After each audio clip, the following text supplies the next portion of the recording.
இருக்கீங்களா? உங்க school sports டேல வந்து நான் பேசுனதெல்லாம் சொல்ல போறேன். என்ன பேசுறீங்க?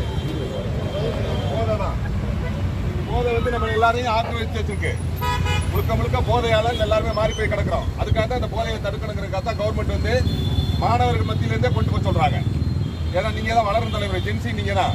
நீங்க எதிர்காலத்துக்கு நீங்க என்ன நான் அன்னைக்கு சொன்னதான் கரண்ட் மாதிரி, கரண்ட் தொட்டா சாக்கடிச்சு போயிடும். சரி, அன்னைக்கு கவனிச்சீங்களா இல்லையா? கரண்ட் தொட்டா சாக்கடிச்சு செத்து போயிடுவோம். அது மாதிரி போதையை தொட்டவனை நம்ம காப்பாற்ற முடியாது. நம்ம தொடாம இருக்கணும், அவ்வளவுதான். இதுனா அதுக்குள்ள கிட்டத்திலே போகக்கூடாது அப்படிங்கிறதுக்காக தான் இதை சொல்றோம். நீங்க மட்டும் இல்ல, உங்களுக்கு எல்லாருக்குமே தெரியும். அக்கம் பக்கம் யாராவது தெரிஞ்சவங்க இருந்தாங்கன்னா எங்களுக்கு தகவல் சொல்லுங்க. நேரடியாக சொல்ல வேண்டாம். நேரடியாக சொன்னா பயம் இருக்கும். போலீஸ்காரங்க சொல்லிட்டாங்களும் நினைப்பீங்க. உங்க ஸ்கூல் மிஸ்ங்க மூலமா சார் மூலமா நீங்க சொல்லுங்க. உங்களுக்கு தகவல் கிடைச்சாலே அதை ரைட் பண்ணி நாங்கள் கேஸ் போடுறதுக்கு சரியா இருக்கும், கண்ட்ரோல் பண்றதுக்கு சரியா இருக்கும். எப்படி உங்களுக்கு தெரிஞ்சுங்கிறது தெரியாம இருக்கும். சரிங்களா? இல்லாட்டி இந்த பசங்க தானே பார்த்துட்டு போனாங்க, போலீஸ் சொல்லிட்டாங்க போல அப்படின்னு சொல்லிட்டு உங்கள்கிட்ட அம்பு கட்டுவாங்க. அது மாதிரிலாம் இருக்கக்கூடாதுங்கிறதுக்காக தான் இந்த உங்களோட பாதுகாப்பு முக்கியம். அதே நேரத்தில் சட்ட நடவடிக்கை எடுக்கிறதுக்காக தான் நாங்கள் அதை சொல்கிறோம்.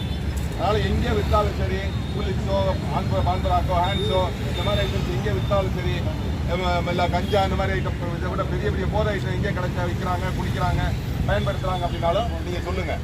உங்கள் வீட்டில் உங்கள் குடும்ப உறுப்பினர்கள் இதில் யாராவது இல்லை பாதிக்கப்பட்டிருந்தாலும் கவனித்து பேசலாம். சார் இந்த மைக் இருக்கு.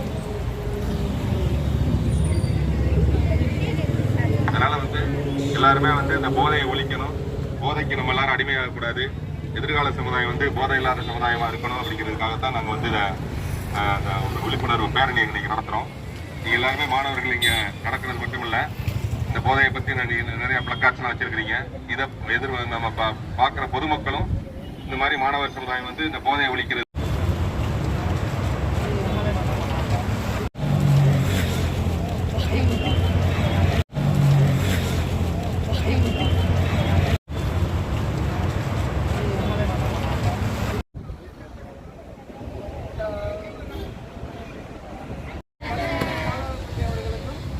பெருமக்களுக்கும் எப்பொழுதும் எங்களுக்கு உறுதுணையாக இருக்கக்கூடிய ஏர்போர்ட் காவல் நிலையத்தினுடைய ஆய்வாளர், உதவி ஆய்வாளர்கள்